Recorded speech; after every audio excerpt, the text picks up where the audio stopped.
sipping whiskey from a paper cup. You drown your sorrows till you can't stand up. And take a look at what you've done to yourself. Why don't you put the bottle back on the shelf? Yellow fingered from your cigarettes. Your hands are shaking while your body sweats. Why don't you look into Jesus? He got the answer. Welcome, you have made it for another Mission Live. And boy, do we got a great show for you today. Today is President's Day. All across the United States, we're celebrating presidents, both past and current. Probably more past than current, but I'm sure there's some that are celebrating current as well. Anyways, today's show, we are going to have this. We're going to be talking about framing in the news. So in our news section, rather than talking about actual news articles, which we will be talking about, some of them, we'll be talking about framing and why having a clear lens is so important. We're going to be doing a ministry spotlight. If I slow down a little bit, it'll help. We're going to do a ministry spotlight for our friends U-Turn for Christ. And then we're going to be talking to our guest today is Richard Emmons from the Josephine County Eagle. And boy, oh boy, that's going to be an exciting conversation. We'll just be talking about what's going on there. How do you get a copy? Why did he do what he did? And maybe why you should think about starting your own Eagle in your own county. So that's going to be really exciting. We'll also have a testimony update from one of our graduates, a mission graduate, John Amato, and we're looking forward to that. He sent us a little update, and we'll have our book review and closing thoughts. So today, let's go ahead and go to our Talk of the Town. Now, Talk of the Town today is about framing. Why a clear lens is so important. So really what this is about becoming aware of buzzwords and phrases that are designed to change how you feel about ideas. You know, we talk about, I watched a show that was talking about framing, guys called the BS guys, the behavioral science guys, and they were talking about how the MX missile, on one context, they are weapons of mass destruction, but if you frame them as peacekeeping missiles, don't you feel so much better? Framing is really important, and having a clear lens is really important because what you ought to know is that missiles all blow things up. They all do the same thing either way. So here's some examples. Unhoused or houselessness rather than homeless, transient, or vagrant. So when you're reading the news and you hear the words unhoused or houselessness, they are actually intentionally trying to ensure that our attention is on a housing crisis rather than on bad decisions, addiction, recovery, mental illness solutions, and the whatnot. So what it does is it connects my feelings and yours about my own high rent or mortgage prices, or yours, to homelessness. So you have a right to be outraged because you are part of this drama that's really not. You're not part of the drama. You've made good choices. You can afford your own rent and mortgage. We have a news article that kind of talks about this in the bulletin. The title is Faces of Homelessness Meet Central Oregon's Houseless Community. And again, it's used routinely. It's intentionally used to make you think, is my problem homelessness? And a home, having a home it means a whole lot different than a house, having a house. And anybody knows who's had a house for any length of time that sometimes having a house isn't the same as having a home. Okay, how about this? No other options rather than options we just don't like.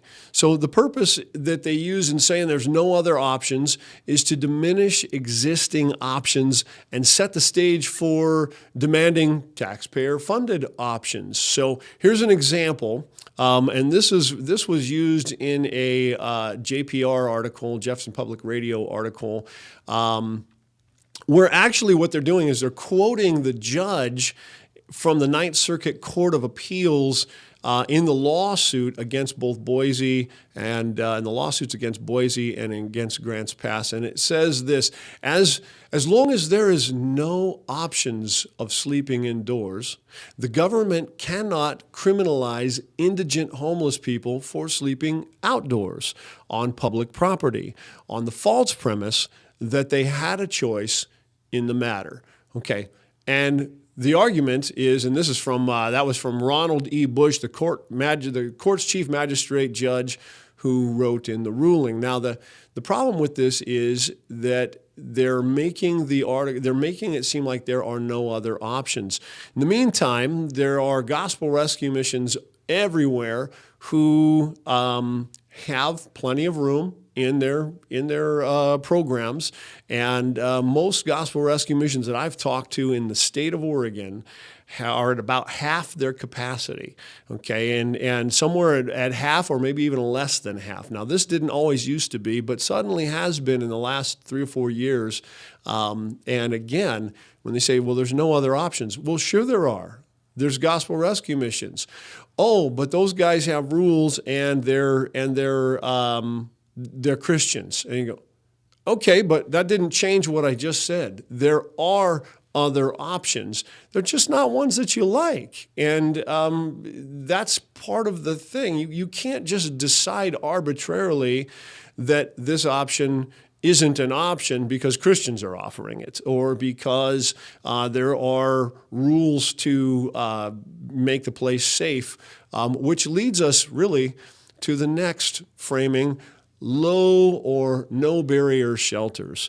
So they're going to call something a low/no barrier shelter rather than safe and healthy shelters with rules to ensure that they stay that way. So the purpose behind these kinds of things is to infer that rules are impossible for many homeless people to abide by, and thereby are not good for all people. Now, we all understand that rules are good for all people. In fact, it's rules that are good for all people that make society work and make society safe and make society healthy. And the article in reference here is an example of framing, and this was an example. I forget the article. It's out of Idaho. Says this. It says, Idaho police raid protest in downtown Boise, arrest one, and seize more camping items. Now, when you talk about the camping items and you go through the article, there's drug paraphernalia, there's drugs themselves, there's all kinds of stuff that's illegal and shouldn't be in there. Okay, the article here is an example of framing of how they want your readers to view police as authoritarians who raid and arrest and seize. But they also demonstrate, unbeknownst to them, what will result from low barrier shelters, despite the attempt to make the homeless as people looking just for a place to sleep. The issue is, if you have low barrier shelters, low or no barrier shelters, what you're going to find is really lawlessness. And in that lawlessness, you're going to find all the things that you would expect in lawlessness. You're going to find people trafficking one another. You're going to find drugs and illegal drug paraphernalia and weaponry and all kinds of other things, people doing harm to each other. And that's interesting because our next framing word is harm reduction. So rather than, you would call it harm reduction rather than sterile syringes, naloxone, and associated training and safe sex supplies. Okay, so we'll call it harm reduction. The purpose here is to move societal thinking towards this, towards the idea that arrests and consequences are what are really bad, rather than drug use, death, and the decay that's associated with it. So really, anytime that you hear harm reduction, what you really your first thought should come is free needles, okay? And a great example of where this is being employed in its fullest is our major cities up and down the West Coast. San Francisco would be a prime example. So San Francisco has a budget of over $3 million a year in giving away free needles. And if you're looking for an excellent article demonstrating the direction that it would put our cities in harm, the harm reductionists would like to move our society. Read this article at City Journal /San Francisco Harm Reduction Policies, a nightmare. And just look at the damage that's being done here. So we've got the City Journal article up there. San Francisco, if you look in this picture, you'll see that there are a bunch of tents in this city center that's really designed for harm reduction. Free needles are given out, all kinds of clean drugs, and yada, yada, yada. The city spends $60,000 per year per tent. That's what your tax dollars are going for, San Franciscans. So again, harm reduction, all in the name of harm reduction. If you want to find good drugs, go to a harm reduction place. I don't know. Here's the other thing you got to recognize: bait and switch tactics. Okay, so in the case of Blake versus the city of Grants Pass, the main issue that was successfully defended had to do with where a person sleeps. Now, this was clever logistics by the attorneys, and not very clever logistics by the city attorney in Grants Pass. The argument was repeatedly made about how unfair the city was to punish a person for where they slept.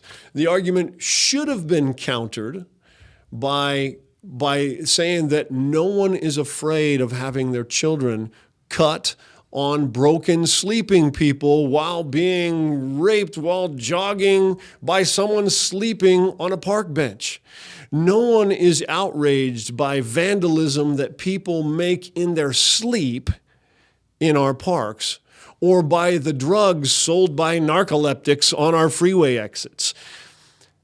When a teenage seasonal city park employee lifts up a bucket that was cleverly placed over a sprinkler only to find herself covered in cleverly placed human fecal matter, this is an incident that actually took place in the city of Grants Pass in 2021. No one thinks, wow, what a random thing to do while somebody's sleeping. If we allow the image in our frame to remain focused on a person's need for sleep rather than on crime and the general destructive behavior that happens from these people coming into our parks and setting up their tent camps, then we'll continue to lose court case after court case and our ability to keep our communities safe. This is what's going on, and this is why framing is so important. Look, you have to have your eyes open to it. You have to see it. And once you see it, here's the cool thing about it. You don't have to fall victim to it anymore. Once you understand the framing, you don't have to let it rule the conversation, but you have to listen for buzzwords, and you have to be prepared to see how the framing is manipulating how you feel. All right, next up we have our ministry spotlight from U-Turn for Christ.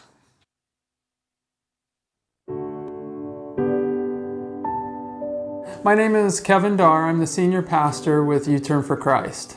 The primary goal of our ministry is to free people from the bondage of addiction to drugs or alcohol. The way our program works is it's a highly structured environment, just meaning someone who's trying to break free from the bondage of a drug or alcohol addiction. The last thing they need is too much free time on their hands, so we keep them engaged mentally, physically, spiritually with different pursuits throughout the week, such as community service, where we've done everything from build ramps so elderly can stay in their homes, to volunteer at church and community events.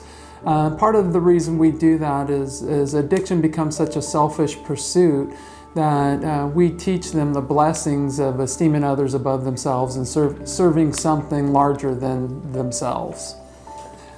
Christ is at the center of everything that we try to do in the ministry, because we truly believe that if somebody wants long-lasting change in their life, it's only through a deeper, more personal relationship with Jesus Christ.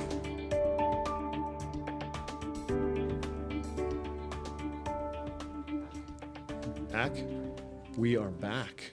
All right. Well, I am sitting here with Mr. Richard Emmons. Richard, how you doing? Good Fantastic, Brian. Great to see you. He is the commander-in-chief, the chief editor and publisher of the Josephine County Eagle. And man, oh man, have we needed a voice in our community that really was focused on just telling the story as it is and not really framing something inappropriately, right? That's really right, Brian. Too many times I'd read a paper locally and read about a story that I knew more details. It could be about the Gospel Rescue Mission. It could be about any other issues, and find out they're leaving out key pieces of the information and really trying to tell people what to think. So at the Eagle, we try to give people options to think differently by giving them the rest of the story and giving them the context of stories so that they can better judge the situation for themselves. For sure, man. Well, you know, it's, you've been on the board of the Gospel Rescue Mission for a long time. You and I have known each other for quite a while. And you and I both have had these ideas of like, golly, you know, I mean, I'll sit and I'll talk to a so-called journalist who comes in and gives me, you know, a 30-minute conversation, and then I get 2 sentences of what I said clipped out and framed in their own idea. Mm-hmm. and then I'm standing before the board going, Brian, why did you say that? And I go, I didn't. I mean, I kind of did, but that's not what I meant. So, I mean, what gave you the idea, the audacity to try and just go, you know what, I'm just going to start my own paper? Where'd that come from? Well, the idea originated several years ago when a $138 million school bond was on the ballot. And some of us in the community thought the problem with the public schools is not the buildings, but rather what's being taught inside the buildings. And that was a lot of debt for our community to take on. It was creative financing. And we fought that and helped defeat it by putting out oversized postcards that were mailed to 10,000 people in the community.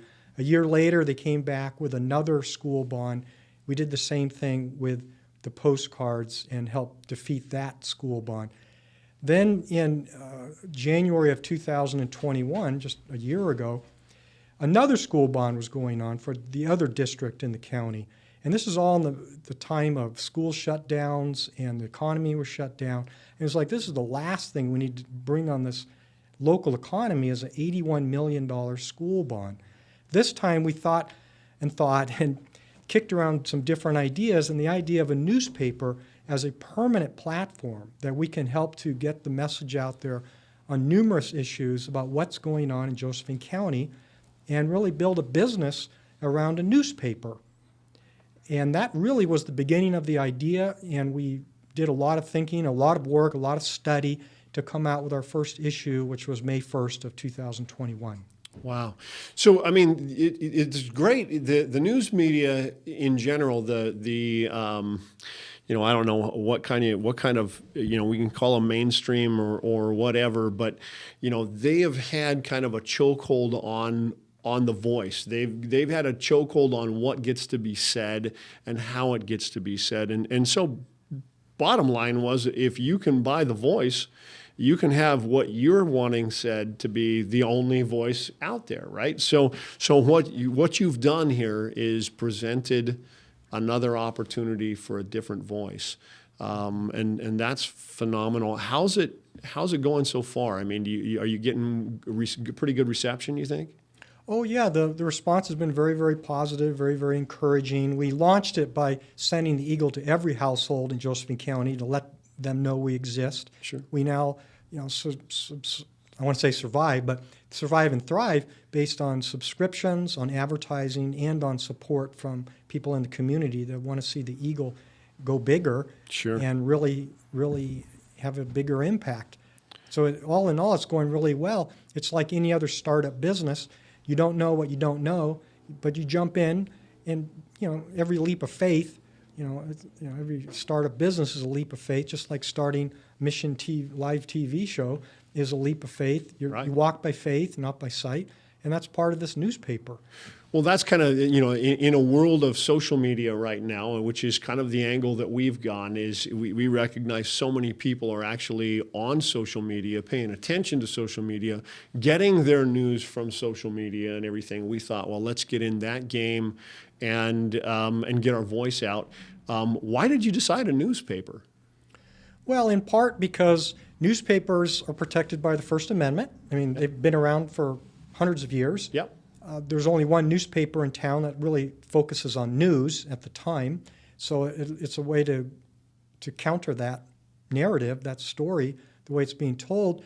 Also, the demographics of Josephine County are weighted toward, senior citizens, people that really appreciate a newspaper, and even younger people like reading a newspaper because it's right in their hands. We're inundated with email, we're bombarded, with everything digital all the time, and a 24/7 news cycle. Whereas with a printed newspaper, we're able to sit back, evaluate the news, take the time to do the research, talk to people, edit it, fact check it, and really try to provide a source of news that they can trust within Josephine County. Yeah, that's good. That is good and so needed here within Josephine County. Let's see. What do we got here? What kind of challenges have you run into? I mean, so I'm imagining that starting a newspaper, you just don't go out and go, well, I'm just going to go and I've got a printer in my office. I've got a big Xerox in my office, and I've got a computer. I'm just going to start printing out a newspaper. I mean, what kind of challenges do you run into running a newspaper? Well, there are many, many challenges. I mean, my title is publisher and editor. The editor is what you hold in your hands when you see the paper. Yeah. That's the final product of a lot of writing and editing and making sure everything fits. The publisher side is the business of running a newspaper, the organization, and that includes selling ads, getting the ads done, pricing, subscriptions, circulation, the distribution. All the aspects of a newspaper go into creating a print newspaper, finding vendors that can print the newspaper. We print it here in Southern Oregon, and then we have to get it out there to the public, convince more people that it's worth it, and to support the cause. Very grassroots in that sense. I imagine myself being, maybe watching this in Eugene or Salem or Portland or the San Francisco Bay Area. I'm flattering myself in thinking that there's people that might come across us and watch us, in those areas, I guess, in a sense. But maybe somebody's sitting there going, you know what? Our area needs a newspaper. I mean, how did you get the ball even started on this? Do you have any tips for somebody that wanted to start something like that? Well, of course. What I do whenever I want to learn something, I generally look to buying a book and read about it. And there are books that were printed 15 years ago on how to start a newspaper or a magazine. They're not out of print yet, but some of them are. Yeah. Some of that is how I do it. I mean, way back in high school when the Rubik's Cube came out, I bought a book on how to solve the Rubik's Cube. And then I solved it, and then I put the book aside, and I never solved it since. Right. But I've done that in many areas of my life. That's just what I do. So what I do nowadays, I read the books, but I also do a lot of online research. I do market research to look at community newspapers around Oregon, see what's out there, see how they do it, talk to printers, just do a lot of homework, model it out financially to see how it can fly. Because you want the Eagle to launch and take wing, and you want it to be a long-term, sustainable venture in a community that we believe really needs to hear what the Eagle has to say. For sure. I'm thinking about, things that I don't think get enough news in our current, newspaper that the newspaper that has been of record here in Josephine County for way too long.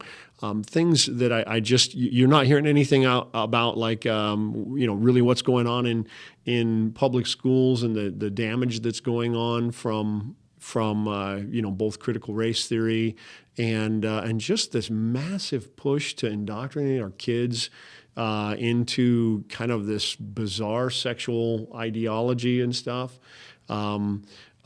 Things like homelessness, it's almost always in favor of, it's always makes the people of the city look like they're mean, cruel, heartless people who don't care about homeless people. And I'm always stunned at the framing again of that kind of stuff.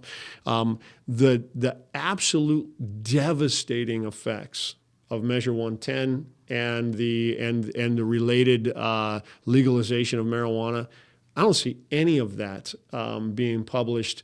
Your police force in town would tell you, but they'd never come on record to say it, just because they're afraid to keep their jobs and all that kind of stuff. But I am sure that every one of them, everyone that I've ever talked to, have said this has just been a nightmare. And so I'm hoping to see more and more articles that talk about these things, even from our mental health communities who are struggling with people who are all brutalized by this legalization of drugs and whatnot.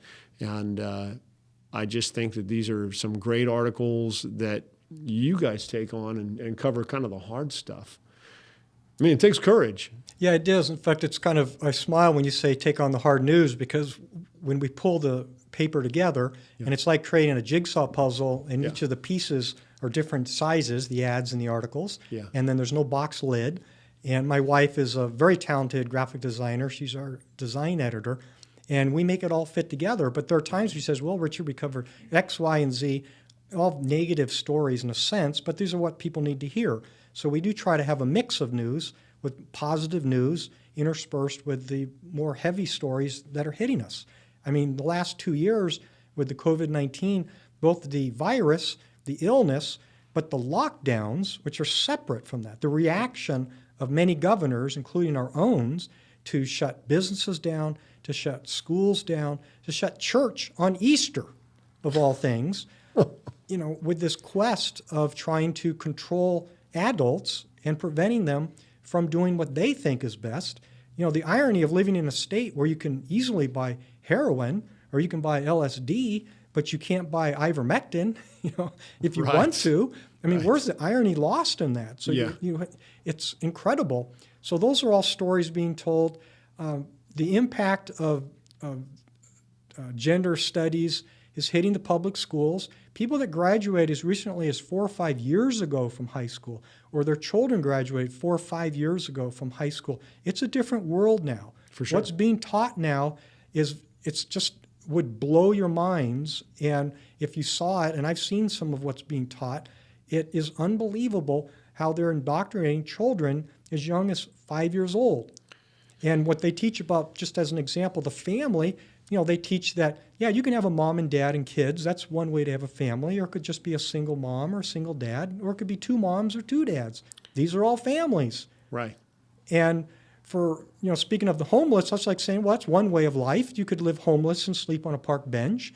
Or you could have a home where you're surrounded by your family who loves you and helps take care of you. Right. But these are just different options in life. Right. Without any value that, well, one is a much better option than the other option. Right. And it's just important to give people up-to-date news on what's really going on so they can then make their own decisions for their own children, where they want to educate them. Maybe grandparents want to step up and help subsidize private school or help the mom to homeschool. There are many, many options out there for parents that want to take more control, take back that responsibility, take back that control. And we live in a state where our governor is the head of public instruction. The law changed in 2012. There's no longer an elected chief of public instruction. So when you vote for the governor, you're voting for the head of the public schools. That's right. And they have incredible influence over what goes on in our local schools. We call them local schools, but in many ways they're Salem schools. Right. Because that's where the money comes from mostly, and that's where the guidelines come in, the policies come in. And we just believe that parents need to get the rest of the story so they can make decisions to help their own kids. Right, right. If all they show in the papers or on the newsreels is children in, is 40 children crammed in a 20 student classroom, and an exhausted teacher over in the corner who's just going, I need help.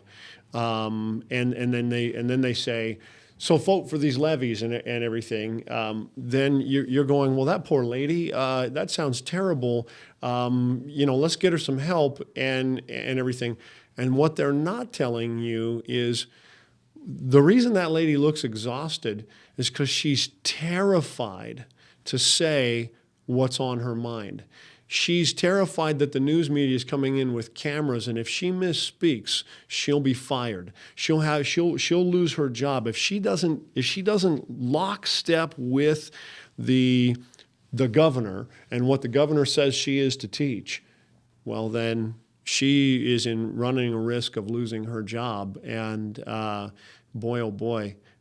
We need to revisit the freedom of the press. It used to be that the freedom of speech and the freedom of the press was seen as it was like the fourth branch of government. I mean, it was that important. It was the press that held all the politicians' feet to the fire and exposed everything that they were saying and thinking and and talking about, getting both sides out there. Mm-hmm. And now it's just everybody who agrees with us. This is what's going to be said, and we need more voices out there. That is certainly going to change the framing, and it'll definitely speak to our public school systems. It'll definitely affect that and affect parenting, the way people parent, but ultimately it'll affect the direction of our society. Again, you said it. As long as there are people who just think that homelessness is just one choice among many, and none of them are either good or bad, then we're in this same spot. We're sitting, and then we're sitting there going, well, what's the problem with the homeless crisis? What crisis? There's no crisis going on. If it's not bad that they're living like that, then why do I have to help them? And why? What's the crisis? You can't have it both ways, but they have just tossed out the moral compass, and then they can't figure out why they're not getting anywhere. They can't figure out why their own children are now turning them into the authorities because they didn't wear a mask in the home, kind of stuff, and all this craziness. And but what would they expect? Yeah, absolutely. And there are people in many communities, as you say, San Francisco to Seattle and everywhere else, where a local newspaper can help get the word out on various matters, and you can't cancel a newspaper theoretically. Right. Unlike Facebook posts and YouTube videos, if you say certain words, you can be taken down by the powers that be at these private companies that have tried to really shape the narrative, really frame the discussion. Yeah. And to get outside the frame is to start a local newspaper, and that's what we're doing here. That's good. And using just guerrilla marketing like you're doing with this TV show, is to just get the word out there, and the people that want to watch and want to pay attention, people who want to read the Eagle, when you subscribe, we have an Eagle News Forum, so we can have longer articles and other news that they can read. People can post their own articles.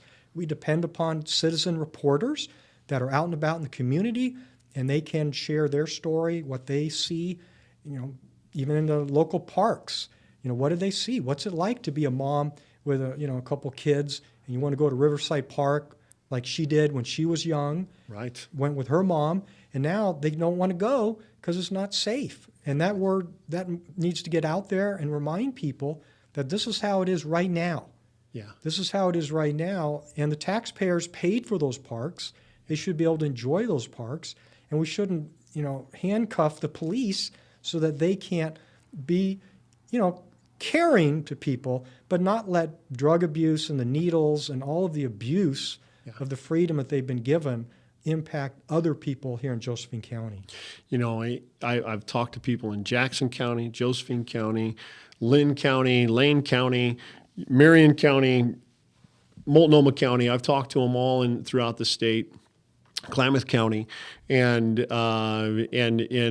Coos County, and they're all saying the same things. They're all going, you know, this narrative has really changed.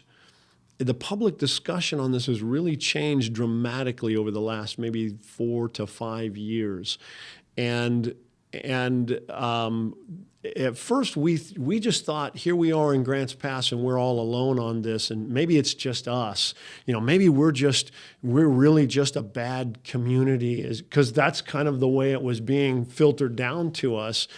And then when I started talking to all these other missions and all these other places, and they're saying the same thing in our community. And by golly, they're saying the same in ours. And it keeps going around. We realize that the state has means and mechanisms already set up. They've got the infrastructure to get across ideas to communities all across the state, to keep sharing the same narrative. Mm-hmm. And so what you're doing and what I'm doing is trying to shift that and take control and say there's other ways to get a narrative out, and to fight that and to get out there and talk to the people. You know, you don't have to agree with me. Nobody has to agree with you or I on the way we think. But if we're afraid to listen to each other, if we've decided that we have to cancel and shut down everybody that thinks differently than us, then we're really not exchanging ideas anymore. Then, you know, we are really, truly being mind controlled in some way. And there's just such a fear to anyone sharing an idea that's different than our own. So if somebody's open to the idea, if this is a good idea to think about and learn about the way people who might think a little differently than me think, and they're interested in checking out the Eagle, how do they get a hold of the Eagle? How do they get on to find the Eagle and subscribe? Well, we have a website at jocoeagle.com. Okay. And at jocoeagle.com, they can read, you know, news stories that we post on there. Most of the stories are inside the Eagle News forum. Okay. But they can learn about subscribing. They can subscribe. If they're not ready to subscribe, it's $59 per year. Okay. And we currently publish 6 issues per year on the even months of the year. Okay. So we just are publishing February this week, and then we'll be publishing again in April.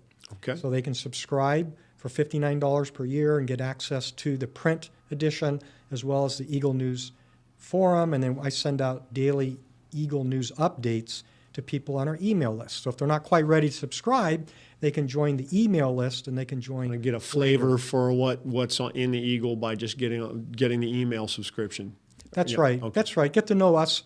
You know, I write those, and I just try to cover, you know, news that's happening. Yeah. You know, one top story per day. Okay. So I don't pummel them, but generally it's one email Monday through Friday to just help them have, you know, what meetings are going on. Maybe it's a school board meeting or county commissioners meeting, okay, city council meeting.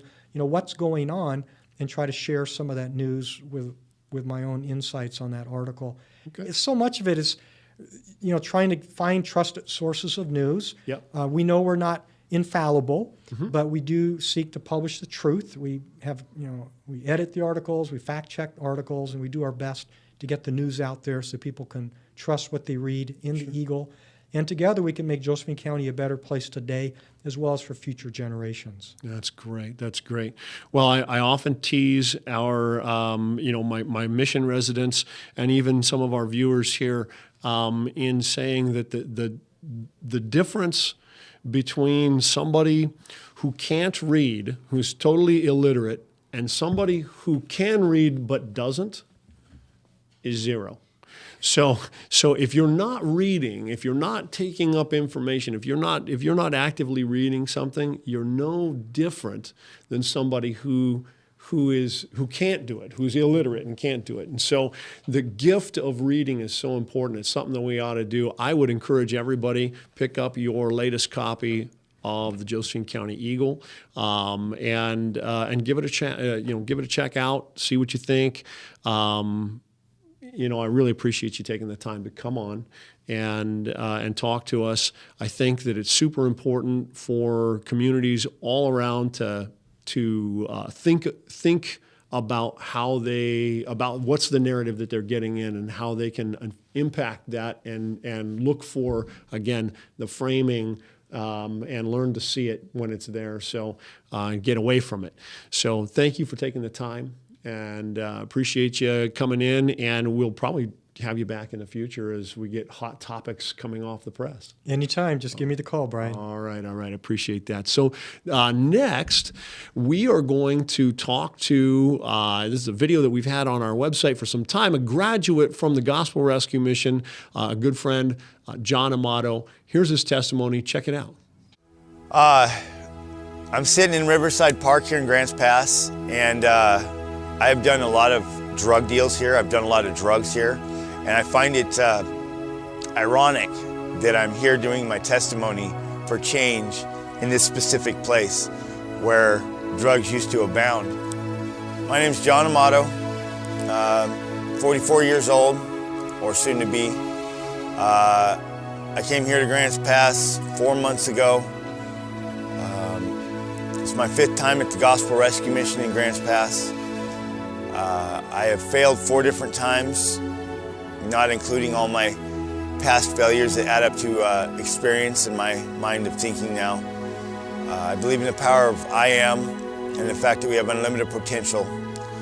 And I'm very thankful to have a place like the Gospel Rescue Mission in my life, because it's allowed me to get set for something more, for success. And although I look at success and failure as the same thing, experience, and I find that this doesn't overwhelm me in my life. I believe in the power of I am, the fact that we have unlimited potential. We're only limited by our minds, and we unlimited our minds, we can do anything that we set our minds to. And that God is within. We are a divine spark of the whole, and we're in the image of the Creator, and that we're all worth more than all the riches and all the universes put together, each one of us, and He loves each one of us especially much. My life has been about selfish decisions that have caused a lot of pain for a lot of people, including myself. And all of that pain and misery and grief and agony has been flipped into something wonderful, because I chose to submit to Christ last summer under the eclipse of the Son of God on August 21st. I truly gave my life and submitted to Him, and ever since then everything has changed. I was running with a nationwide warrant. I was picked up on it January 16th. Taken to Clark County, put in prison for 2 days, and then brought down here to Josephine County. And instead of spending 120 days in jail, I was released 16 days later under the condition that I submit and give everything I have to change. And so I've done that. And in 4 months, on top of the few months from August 21st, everything has changed. My life has changed. My wife, with my relationship, has changed. I'm getting my child back who I was losing through the system. I've met great people. I've made a lot of new friends. I have a direction, a passion in my life now that I've never had before. I'm open to new things. I'm open to change. I'm open to constant growth, constant pain. And I choose more in my life by becoming less selfish, less miserable, less the man I used to be, and more the spiritual, cloaked in His righteousness, which is in through me, and He indwells in my body. I don't know where I'm gonna go. I know where I've been. I know the choices that I've made. I don't regret a single one of them, because I wouldn't be who I am today because of it. And it allows me to reach back and empathize and relate to a lot of people now in my life, and that is my mission, to facilitate change in not only my life, but in other people's lives as well, so that they can understand that they are worth it. And my path is to inspire, because I am inspired when I inspire others. I love my life today. I wouldn't trade it for nothing. And I've shed so many tears, and if emotional pain could be considered physical pain, which the mind doesn't know how to tell the difference, I would be dead 100 times over. But it's okay, because it's all for something good. And my children actually have a father today. My wife has a husband. My friends have a friend. I have a friend in me. I look in the mirror, I see that reflection staring back, and I can honestly say I love you, and I'm grateful, and I have appreciation for every breath when I wake up. And I say thank you, God, every day. I appreciate everything that it is. And I have so much appreciation to the Gospel Rescue Mission, to the men that are running it. And I can honestly say that none of this would have been possible had I not been brought here. So here's my 5th time. Here's to trying. Done with trying, let's do it. And that's my path in this life today. And I just have to say thank you. So a lot of times we get a question like, okay, you had this great video of somebody who did really good at the Gospel Rescue Mission, but how are they doing now? I mean, do they really last? Does things really go good for them after they leave? Well, we caught up with our friend John and just gave him a shout out the other day and said, hey, John, how are you doing? What's going on? And he sent us this video. Check it out. Hi, my name's John Amato. This is an update for the Grants Pass Gospel Rescue Mission. I just wanted to let people know who I am and where I am today from the point of 2018 that I stayed at the Grants Pass Gospel Rescue Mission. I know that I was offered the opportunity on 4 different occasions to get my life straightened out, and unfortunately that didn't work out when I was at the Grants Pass Gospel Rescue Mission, and I was told that I couldn't come back.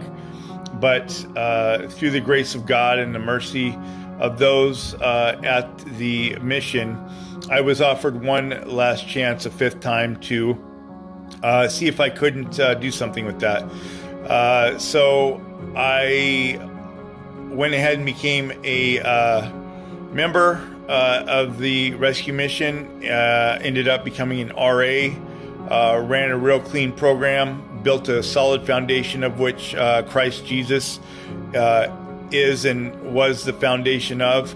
I was working to get my child back from CPS and completed that task, went through several treatment facilities with 100% accuracy, did what was necessary. By the end of the CPS case, was offered a mentorship position, both my wife and myself, for other parents going through it.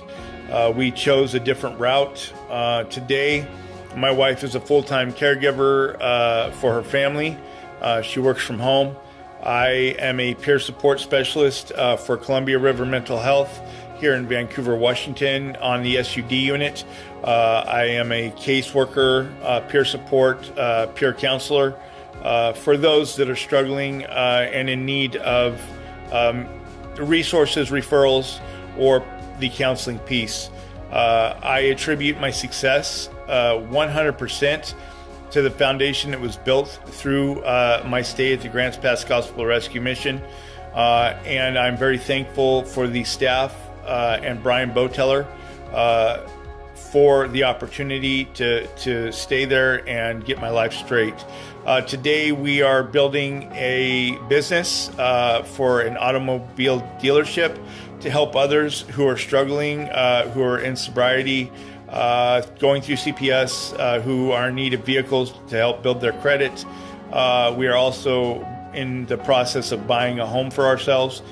And, 4.5 years ago, I was destitute on the streets, on parole and probation with nowhere to go and no outlook on life other than the same old thing over and over again. So all that to say, thank you, Grants Pass Gospel Rescue Mission. I am thankful for everything that you do there, all the services that you offer, and the scriptural studies that we do. Wouldn't be who I am today without your help. So thank you and have a great day. Man. Thanks, John. Thanks for sending that to us. Again, another great testimony of a life changed because of a stay at the Grants Pass Gospel Rescue Mission. Well, now it is time for, we should call this harsh mission rule of the week, but Mission rule of the week. Here we go. Mission rule number 3. Now again, remember the framing on this. The framing in the community is we have harsh rules. Here's harsh rule number 3. No weapons permitted and no exceptions. All knives, guns, pepper spray, or other such items are to be turned in at check-in for disposal or storage during your stay. Oh, yeah, there's one of the big barriers. All those mission rules that are super hard. Well, what we're trying to do is keep things safe, trying to keep the residents safe and staff safe as well. We're trying to keep them safe from each other, okay? So when you hear about mission harsh rules and you hear about how bad they are and how rigorous it is and all this kind of stuff, there's rule number 3, no weapons. And I'll bet you have that rule at your house, unless you're a gun or knife dealer or something like that. But I'll bet you don't allow homeless people to come in with guns and knives and pepper spray and those kinds of things. Okay, and then our book of the week. Now on to our book of the week. And our book of the week is really a book of the month. It is More God and Less Crime by Byron Johnson. It is Why Faith Matters and How It Could Matter More. I mean, look, this book really describes and lays out the evidence for how when Christians get involved in the community's problems with crime, how in fact they actually solve them, how they actually get in and do work. And it's really Christians that are doing this work. So he studies Bob Woodson from the Woodson Center. He studies Chuck Colson's prison fellowship. He goes and shows the statistical analysis of how recidivism rates drop, delinquency rates drop, and shows kind of a path of how Christians can be involved in actually creating mentor programs and helping change the lives of people who've been stuck in crime and in related, just people who have been struggling with issues related to poverty and crime all of their lives. More God, Less Crime by Dr. Byron Johnson. He's from Baylor University. We will have a link to this in our show notes. So if you'd like to buy it, click on there and we'll show you right where to go on Amazon to get the book yourself. And again, you ought to read. Reading's good. Okay, final thoughts. I want to read to you a scripture, but before I do, I just want to talk again about framing. Every now and again, we get criticism from people, many of whom actually claim to know Jesus, concerning the fact that we have made attending chapel and church as an essential part of our program. We get the wagging finger with the scolding, "You shouldn't force people to listen to a Bible study or attend church. After all, what would Jesus do?" It's obvious. It's as if there's some obvious place in the Bible that we're totally ignorant of that tells of Jesus handing out food to everyone and anyone while never telling them who he is. Maybe it's a story of him handing out sandwiches in the park or giving away free sleeping bags. We've never found it. Search as we might, we keep on finding passages that reveal Jesus making absolutely everything about himself. In John chapter 6, verses 24 through 29, it says this: "So when the crowd saw that Jesus was not there, nor his disciples, they themselves got into the boats and went to Capernaum seeking Jesus. When they found him on the other side of the sea, they said to him, 'Rabbi, when did you come here?' Jesus answered them, 'Truly, truly, I say to you, you are seeking me not because you saw signs, but because you ate your fill of the loaves. Do not work for the food that perishes, but for the food that endures to eternal life, which the Son of Man will give you. For on him God the Father has set his seal. And then they said to him, what must we do to be doing the works of God? And Jesus answered them, this is the work of God, that you believe in him whom he has sent. If we are going to have the audacity to call ourselves Christians, then we have to accept that knowing Christ is more important than eating or housing or addictions or race or sexuality or anything else. This means that if we give away food but neglect to tell them about Jesus, we are not behaving either like Jesus or his disciples. If we give them clothing but neglect to point to the Savior who can cover our sins with the robe of his righteousness, we offer only a temporary solution to an eternal problem. According to Jesus here in John chapter 6, we are doing exactly what Jesus would do by presenting the gospel first. We are a gospel rescue mission. If you support us, it is likely that you already believe in Jesus and understand what we're talking about. And if you don't like our message, that's okay, because we aren't costing you a penny, and our program is 100% voluntary. Unlike other programs that are paid for by tax dollars that are taken from all of us by force, we are not. Every mission resident comes out of their own free will. If you think that being asked to politely and respectfully listen equals having something jammed down one's throat, in your mind, well, then you probably misunderstand how many of your own experiences. Most mission residents come to enjoy our chapels even if they don't agree or aren't persuaded by the teachings of Christianity. We have intelligent conversations and think deeply about the wisdom of our choices, and everyone grows from that. Everybody grows from that. The gospel is the good news that Jesus lived a perfect life and died a sinner's death so that his perfection could be credited to sinners who trusted in him. He tells us that we can either know him as Savior or as judge, but that we will all come to bend our knee one way or the other. He didn't die to make us comfortable, but to save us. We will not apologize for the truthfulness of this message. The Apostle Paul writes in Romans chapter 14, verses 10 through 12, why do you pass judgment on your brother? Or why do you despise your brother? For we will all stand before the judgment seat of God, for it is written, as I live, says the Lord, every knee will bow to me, and every tongue shall confess to God. So then each of us will give an account of himself to God. Folks, that's why we do what we do. That's why the Gospel Rescue Mission does what it does. And if you don't like it, you don't have to come.